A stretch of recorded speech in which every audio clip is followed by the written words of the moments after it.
있습니다. 오늘 본문 말씀에 보면은 블레셋과 이스라엘 백성들이 전쟁이 벌어졌는데 거기서 큰 승리를 거둬요. 큰 승리를 거둬서 이제 돌을 쌓고 하나님이 여기까지 도우셨다 이렇게 해서 에베네셀 이렇게 이름을 지어요. 그러니까 이 에베네셀이 도움의 돌이란 뜻이에요. 따라합시다. 하나님이 여기까지 도우셨습니다. 예, 도움의 돌 에벤에셀이지만 그 의미는 하나님이 여기까지 도우셨습니다 라는 뜻이에요. 그래서 제가 오늘 제목을 한국말로 도움의 돌 이렇게 제목을 정했어요. 에벤에셀입니다. 따라합시다. 에벤에셀. 에벤에셀의 하나님. 할렐루야. 예. 자, 오늘 이 돌을 세워서 지금 하나님께 감사하고 있죠. 하나님이 여기까지 도우셨습니다. 이렇게 지금 감사하고 있고, 이 돌은 승리의 기념비적인 돌이에요. 영광의 돌이고 그 이름을 에벤에셀이다 이렇게 이름을 짓고, 그러면 하나님이 여기까지만 돕고 내일은 그 다음부터는 안 도왔느냐? 그게 아니라 그 뒤에 오늘 본문 13절 보니까 하나님이 블레셋 사람들이 다시는 쳐들어오지 못하도록 하면서 사무엘이 사는 날 동안에 하나님이 블레셋을 막아주셨다. 할렐루야. 여기까지 도우셨다라는 이 말은 하나님께서 올 한 해 오늘 여기까지 나를 도우셨고 우리를 도우셨다, 이 말은 하나님이 내년에도 내후년에도 우리를 책임져 주신다는 고백인 줄로 믿습니다. 그래서 오늘 하나님이 여기까지 도우셨다라고 고백할 수 있는 사람이 내년에도 하나님의 도우심을 받을 수 있는 줄로 믿습니다. 자, 그런데 오늘 여기는요, 얼마나 영광스러운 자리인지 몰라요. 에베네셀, 하나님이 여기까지 도우셨다.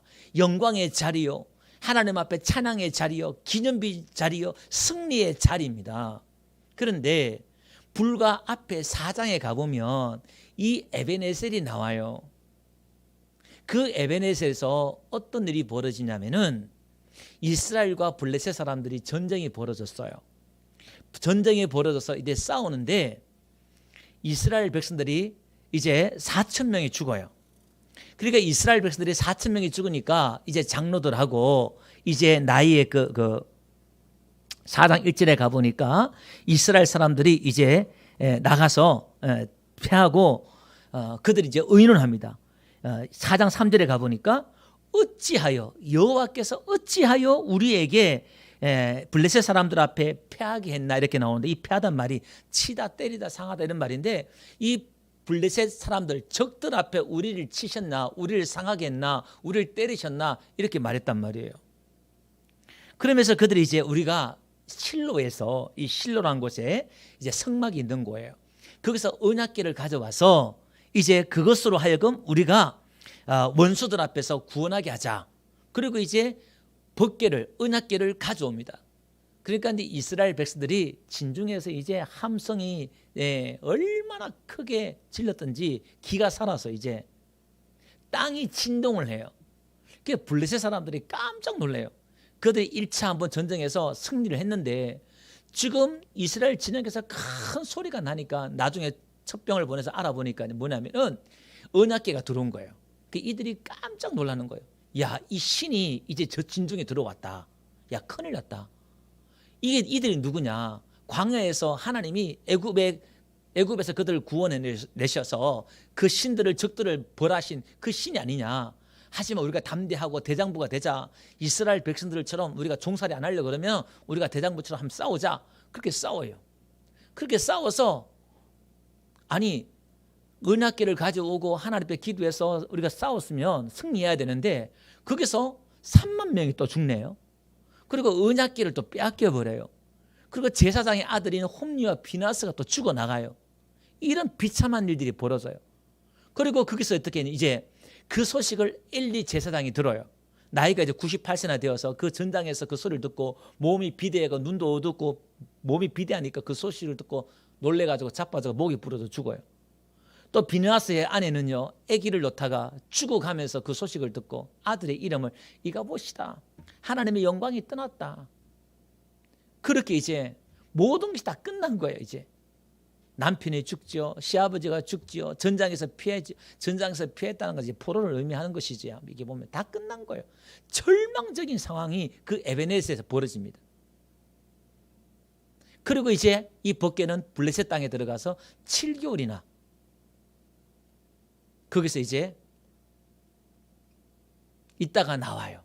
자, 그러면 똑같은 에베네셀인데 그때는 왜 하나님이 돕지 않고 20년이 지나가지고 지금은 왜 하나님이 돕고 어떤 때는 돕고 어떤 때는 돕지 않고 왜 그렇습니까? 4장에 가보면 이스라엘 백성들이 이렇습니다. 야, 은하계를 가지고 와서 그것으로 하여금 우리를 구원케 하자 이렇게 말을 해요. 그러니까 은하계가만 있으면 그들은 승리할 줄 알았어요. 왜냐하면 이 은하계는 항상 하나님이 함께 한다는 상징이었기 때문에. 근데 하나님께서는요 돕지 않았어요. 응답하지 않았어요. 그리고 하나님께서 스스로 포로가 되셔서 하나님이 그 영광이 어떻게 땅에 떨어지는 것처럼 이방 땅에 하나님이 짓밟히면서 하나님이 포로로 잡혀가시는 거예요. 하나님이 포로로 잡혀가신다는 게 또 처음 들으면 이게 무슨 소린가 싶지만 여러분 이스라엘 백성들이 70년 동안 바벨론 포로로 잡혀갔을 때 우리 하나님도 잡혀가신 거랑 마찬가지예요. 이게 왜 그러냐면은 사도 바울이 교회를 핍박할 때에 예수님이 나타나셔서 왜 나를 핍박하느냐 그렇게 말했단 말이에요. 교회를 성도를 핍박하는 것이 우리 예수님을 핍박하는 것이다 이 말이에요. 그러니까 엄밀히 말하면 하나님이 스스로 포로가 되신 거예요. 자, 그러면 왜 이런 일들이 벌어졌을까요? 왜 지금 여기서 그들이 전쟁에서 피하고 수치를 당하고 하나님이 스스로 포로가 되셨냐 이 말이에요. 그것은요 하나님께서 오늘 우리에게 우리의 참 신앙, 참 본질을 회복케 하기 위해서 하나님이 그렇게 하셨다는 거예요. 그래서 법궤가 들어가서 어떻게 되었냐면은 다곤신, 이제 물고기 신이라 그래. 꼬리가 이제 물고기 모양인 다곤신당에 법궤를 갖다 놓으니까 다음 날 되니까 이 다곤신 우상이 법궤 앞에 또 엎드려져 있는 거예요. 또 세워놓고 그 다음 날 또 가보니까 그 다음 날에는 목이 떨어지고요, 팔이 떨어지고요. 그게 이제 문턱에 있고 떡 엎드려져 있는 거예요. 그리고 재앙이 내리기 시작합니다. 그래서 블레셋 온 도시 돌면서 재앙이 7개월 동안 끊이지 않고 재앙이 막 벌어집니다. 근데 이제 블레셋 사람들이 얼마나 힘들었던지 지금 우리가 전염병처럼 그들의 소리가 하늘에 사무쳤다 그래요. 이게 재앙이. 그러면서 이제 복술자를 불러요. 야, 도대체 이게 어떻게 된 거냐. 그렇게 부르니까 이 재앙이 이 법궤로 임한 거니까 너희가 속건제를 드려서 이만저만 해가지고 돌려보내라. 너희들이 만약에 이걸 내 말 안 들으면 한마디로 말하면 바로왕처럼 애국의 바로왕처럼 그 마음을 왕비하다가 얼마나 다 멸망받았느냐. 내 말 듣고 보내라. 한마디로 말하면 그렇게 말을 해요. 그래서 법궤가 아니라 수레에 실려서 이제 돌아오는 그런 과정들이 있잖아요. 그런데 한번 보세요. 여러분들 하나님의 영광이 땅에 떨어졌지만 그죠? 하나님이 포로가 되신 것 같지만 누구도 돕지 않아도 이제 이 복술자가 뭐냐면은 4장 5장에 쭉 보면은 너희가 속건제를 드려서 하나님 앞에 이스라엘 신께 영광을 돌려라 그렇게 말을 해요. 아니 이방인 우상 섬기는 이방 신을 섬기는 자들에게 거기서 누구도 전도하지 않았단 말이에요. 이게 뭔 말이냐면 하나님이 스스로 일하신다 이 말이에요. 할렐루야. 하나님 일을 하신다 이 말입니다. 그러니까 하나님의 영광은 누구에게도 빼앗기지 않아요. 이 말은 이런 겁니다. 여러분 때로는 우리가요 수치의 자리에 들어갈 때가 있어요. 우리가 고난받고 열매가 없고 이럴 때 수치의 자리에 들어갈 때가 있어요. 다시 말해서 하나님은요 우리에게 이런 수치와 이런 고통과 아픔들을 우리에게 허락하실 때가 있다 이 말. 다시 말해서 우리의 삶의 패배를 하나님이 허락하실 때가 있다 이 말이에요. 우리가 기도할 때 하나님이 응답하지 않을 때가 있다 이 말이에요. 하나님이 우리를 돕지 않는 것처럼 보일 때가 있다 이 말이에요. 그때는 하나님의 의도와 뜻이 있어요. 여러분 우리의 공식은 뭐냐면 이런 겁니다. 기도하면 하나님 우리를 도와주시고 그죠? 우리가 하나님을 찾으면 만나주시고 할렐루야. 이런 공식들이 있어요. 우리가 봉사하고 우리가 헌금을 드리고 충성을 하고 이렇게 섬기면 하나님의 복을 주시고 이런 공식들이 있다 이 말이에요. 근데 이런 공식을 가지고 있으면 오늘 4장의 이스라엘 백성들처럼 하나님이 목적이 아니고 하나님이 수단이 되어버렸어요. 이스라엘 백성들에게는 지금 이 전쟁에서 승리하는 게 목적이에요. 다시 말해서 오늘 우리의 삶의 문제를 해결하고 오늘 우리의 삶에 지금 모든 이런 얽혔던 이런 문제들을 해결하는 것이 우리의 주된 목적이고 그것을 위해서 하나님이 필요한 거예요. 기도가 필요한 것이고 이렇게 되어버리면 우리의 신앙이 어디로 가냐면은 7장으로 오는 게 아니라 4장에 머문단 말이에요. 다시 말해서 종교가 되는 거예요. 신앙이 종교가 되는 거예요. 하나님이 목적이 아니라 내 목적이 되는 거예요. 내 문제가 목적이 되고 내가 먼저 급한 거예요. 내가 우선 내 문제가 급하다 이 말이에요. 그래서 하나님을 동원하는 거예요. 하나님 이렇게 해결해 주세요. 오늘 우리의 기도가 우리의 예배가 이렇게 동원되어 버리면 종교다 이 말이에요. 그래서 오늘 우리가 똑같이 예배드리고 똑같이 기도하고 똑같이 하나님을 찾고 똑같이 하나님을 찬양하고 똑같이 예수 이름을 부르는데 어떤 사람에게는 종교예요. 어떤 사람에게는 신앙이고 이래 돼버린단 말이에요. 교회에 나와서 우리가 처음부터 이 두 개가 갈라질 수는 없어요. 같이 간다 그랬죠. 늘 종교와 신앙이 같이 가요. 그렇게 하나님을 찾아갈 수 있어요. 이게 그게 다 틀린 건 아니에요. 그런데 그건 정답이 아니다 이 말이에요. 우리가 늘 지금 말씀하고 있는 것처럼 그렇게 되다 보면 나중에 하나님이 목적이 아니라 하나님이 내가 하나님을 조종한단 말이에요. 그래서 오늘 하나님은 우리를 참 신앙, 참 믿음을 회복하기 위해서 하나님 우리를 인도하시는데 출애굽기 한번 볼게요. 출애굽기 17장에 한 가보면은 하나님이 뭐라고 말씀하셨냐면 이렇게 말씀하고 있어요. 출애굽기 19장 4절에 가보니까 다 같이 한번 읽어봅시다. 시작. 내가 애굽 사람에게 어떻게 행하였음과 내가 어떻게 독수리 날개로 너희를 업어 내게로 인도하였음을 너희가 보았느니라. 지금 3개월도 안 되어서 홍해를 갈라서 나와가지고 하나님이 이스라엘 백성들에게 말하는 거예요. 지금 이스라엘 백성들의 목적은 뭐지요? 가나안 땅이 목적이에요. 우리의 목적이 뭐지요? 복 받는 게 목적이고 성공하는 게 목적이고 올라가는 세상 사람들을 갖지 못한 것들 갖는 게 목적이단 말이에요. 문제 해결하는 게 목적이다 이 말이에요. 취업이 목적이고 결혼이 목적이고 집 사는 게 목적이고 이게 가나안 땅이다 이 말이에요. 근데 하나님의 목적은 가나안 땅이 아니라 하나님이 목적인 줄 믿습니다. 이스라엘 백성들을 가나안 땅에 집어넣겠다 약속은 하셨지만 하나님의 본 의도는 하나님에게로 가야 된다 이 말이에요. 할렐루야. 그래서 이스라엘 백성들이 가나안 땅에 들어갔지만 하나님을 찾지 않고 하나님께로 가지 않는 백성들은 쫓겨나고 포로로 잡혀간단 말이에요. 다시 재수업하는 거예요. 낙제 점수 받아서 다시 재수강 70년 포로 생활 가는 거예요. 쫓겨가는 거예요. 여러분 우리 신앙도 마찬가지입니다. 우리가 이 참 신앙, 참 믿음을 회복하지 않으면 하나님 어떻게 하느냐? 우리를 수치의 자리로 패배의 자리로 내려가게 만든다 이 말이에요. 그럴 때 한번 봅시다. 우리가 수치의 자리, 패배의 자리, 열매가 없을 때 시편 한번 볼게요. 모든 하나님의 사람들 다 이 과정을 겪어요. 사실은요. 시편 69편에 가보니까 다윗이 이렇게 말을 하고 있어요. 내가 부르짖음으로 피곤하여 나의 목이 마르며 나의 하나님을 바라서 나의 눈이 새하였나이다. 지금 수치와 패배의 자리에 있는 거예요. 한마디로 말하면 까닭없이 나를 미워하는 자가 나의 머리털보다 많고 부당하게 나의 원수가 되어 나를 끊으려 하는 자가 강하였으니 내가 빼앗지 아니한 것도 물어주게 되었나이다. 하나님이여 주는 나의 우매함을 아시오니 나의 죄가 주 앞에 숨김이 없나이다.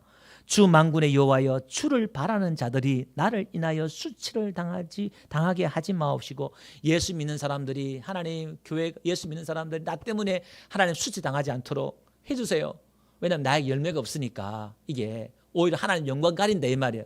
열매가 없고 하니까 한마디로 그 이야기예요. 7절 다 같이 한번 읽어봅시다. 시작. 내가 주를 위하여 비방을 받았사오니 수치가 나의 얼굴에 덮였나이다. 지금 온갖 수치를 다 당하고 있는 거예요. 여러분 이사야 한번 볼게요. 25장 8절요. 다 같이 한번 읽어봅시다. 시작. 사망을 영원히 멸하실 것이라 주 여호와께서 모든 얼굴에서 눈물을 씻기시며 자기 백성의 수치를 온 천하에서 제하시리라. 여호와께서 이같이 말씀하셨느니라. 우리가 하나님을 섬기는 과정 속에서 우리가 수치를 당한단 말이에요.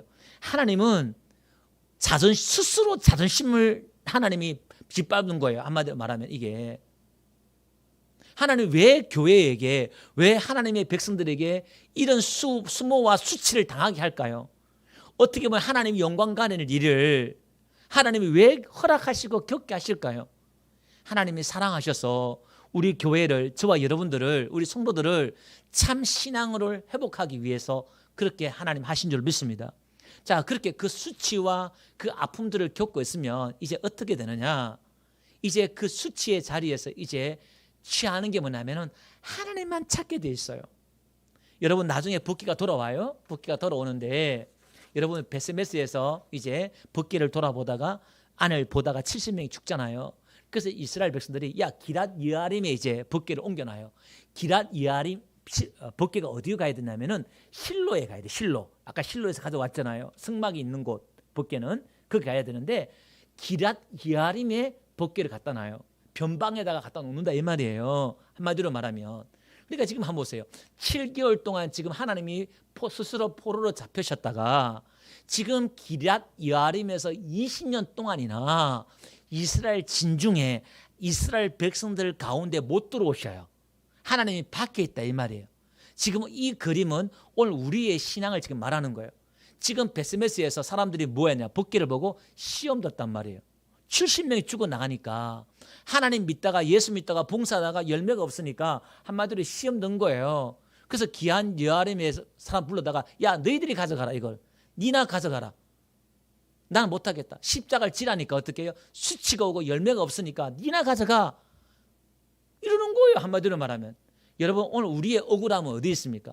일반적으로 성도들의 억울함이 어디 있냐면은 내가 10년을 봉사했는데 내가 30년을 예수 믿었는데 열매가 어디 있냐 이 말이에요.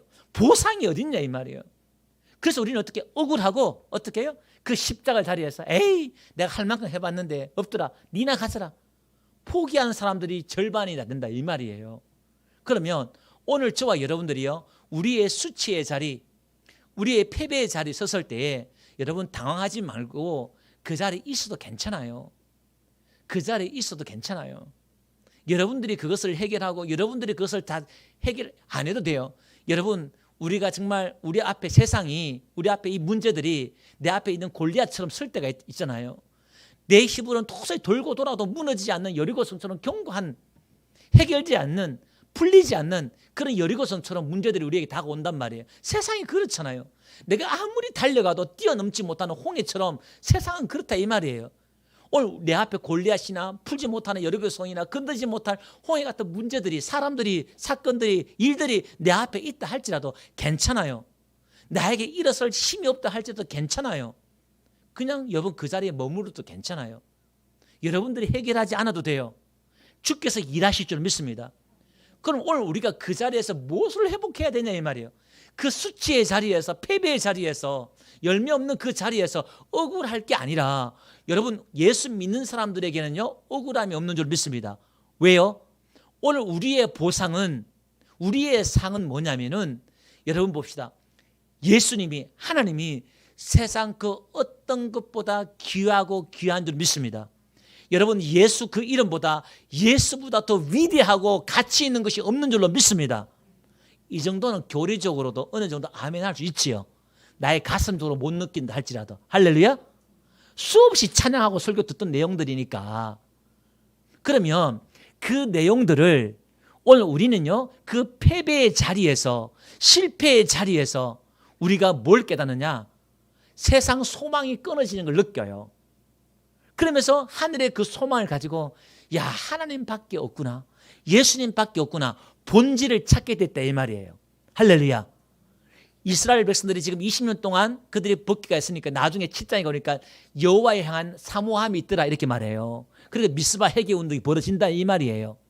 그 하나님을 찾는 마음, 사모하는 마음. 그러니까 사무엘이 너희가 하나님을 섬기려거든 아스타로스 신을 버리고 여호와만을 섬겨라. 그러니까 이들이 회개하고 미스바에서 회개 운동하고 여호와만을 섬긴다 이 말이에요. 그러니까 그들에게 남는 것은 뭐냐? 하나님만 남더라 이 말이에요. 할렐루야. 70년 포로 생활도 마찬가지예요. 자, 그러면 오늘 저와 여러분들은 우리 앞에 있는 이 수치와 어떤 수치? 그렇게 예수 믿고 기도했는데 세상 보란 듯이 그런 열매가 없는 그런 수치를 우리가 않잖아요. 그런데 우리가 지금 착각하고 모르는 게 뭐냐면은 우리의 영광은 뭐냐면은 이 예수가 내가 가진 이 예수가 얼마나 보아인가를 내가 알아가고 깨달아가는 거예요. 할렐루야. 그러니까 그 가치를 알아가면서 결국 내 안에 뭐가 넘쳐요? 감격이 넘치고 구원의 기쁨과 감격이 넘치고 영광이 넘치는 거예요. 그럼 이것은 우리의 보상은 바깥에 채워지는 게 아니라 어디 채워져요? 내 안에 채워지는 거예요. 할렐루야. 이게 기독교다 이 말이에요. 지금 여러분 우리가 창세기 10장에도 봤던 것처럼 함의 자손들, 저주받은 가인의 자손들 4장이나 10장이나 동일하게 나타난 게 뭐죠? 성을 쌓고 문화와 모든 세상을 다 장악한단 말이에요. 부귀영화를. 마귀가 예수님께 와서 나한테 절하면 세상 부귀영화를 다 줄게 이렇게 하잖아요. 오늘 저와 여러분 다 마귀한테 절할 사람이야. 12번도 더 절할 사람이야. 이게요. 근데 가나안 창세기 10장에도요. 족속 중에서 가나안 족속의 후손이 제일 많아요. 이게. 그러니까 그 세상 부귀영화 그들의 큰 어떤 힘과 능력, 고지를 차지하는 것들이 성경에는 저주받은 백성의 모습으로 하나님을 떠난 자들의 모습으로 등장하더라 이 말이에요. 할렐루야.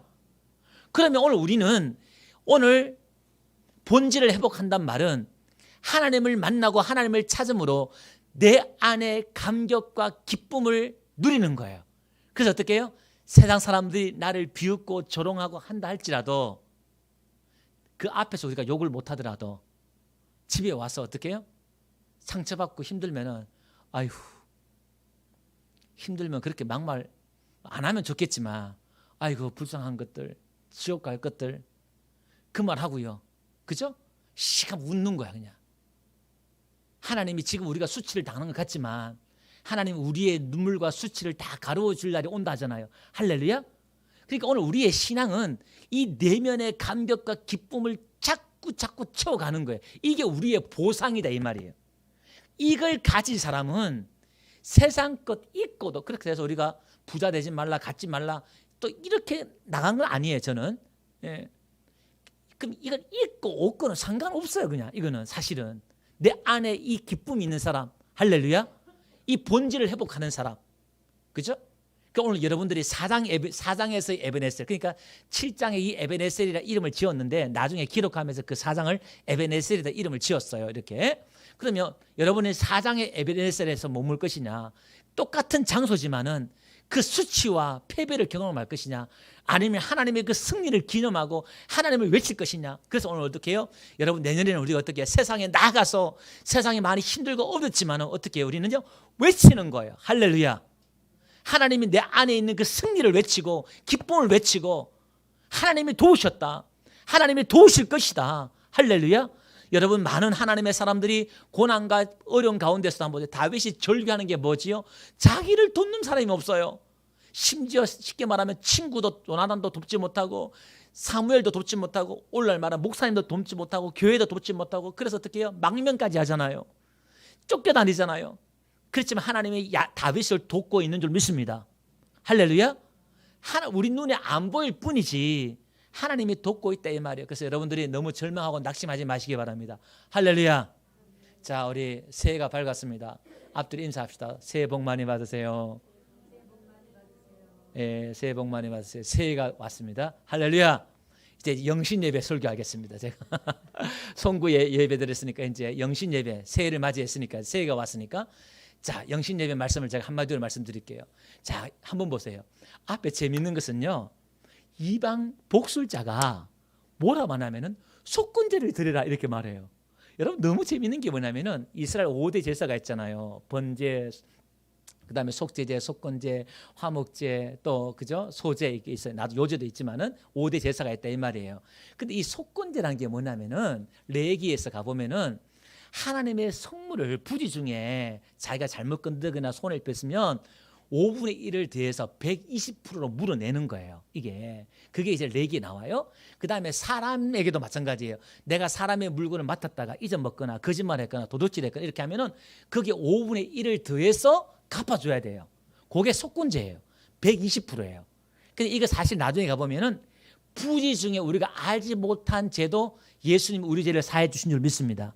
속건제 의미가 거기 있는 거예요. 그리고 여기가 120%가 있어요. 120%. 이게 뭐냐면 이런 겁니다.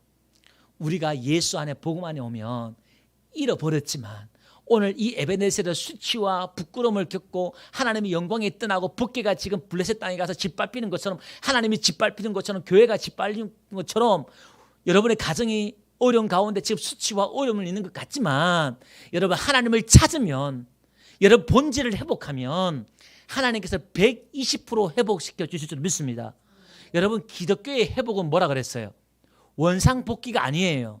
우리 기독교의 회복은 내가 이런 것보다, 상처받은 것보다 더 좋은 거예요. 아담이 범죄했지만 아담의 회복은 아담의 원 상태보다 더 좋은 상태. 할렐루야. 예수님의 몸으로 회복하는 거다 이 말이에요. 그러니까 여러분 우리가 수치와 지금 부끄러움의 당의 자리에, 패배의 자리에 있다 할지라도 여러분 염려하지 마세요. 여러분들이 또 때로는 범죄하거나 실수하거나 그래서 그 이유로 여러분들이 실패하고 넘어질 수도 있어요. 괜찮아요. 하나님만 찾길 바랍니다. 예수만 찾길 바랍니다. 그러면 하나님이 여러분 잃었던 거 다 갚아줘요. 할렐루야. 하나님이 욥에게 속건제의 복을 주셨잖아요. 2배의 복을 주셨다 이 말이에요. 할렐루야. 요셉에도 마찬가지입니다. 여러분 내년 한 해도 이런 복이 있기를 주 여러분 축원드립니다.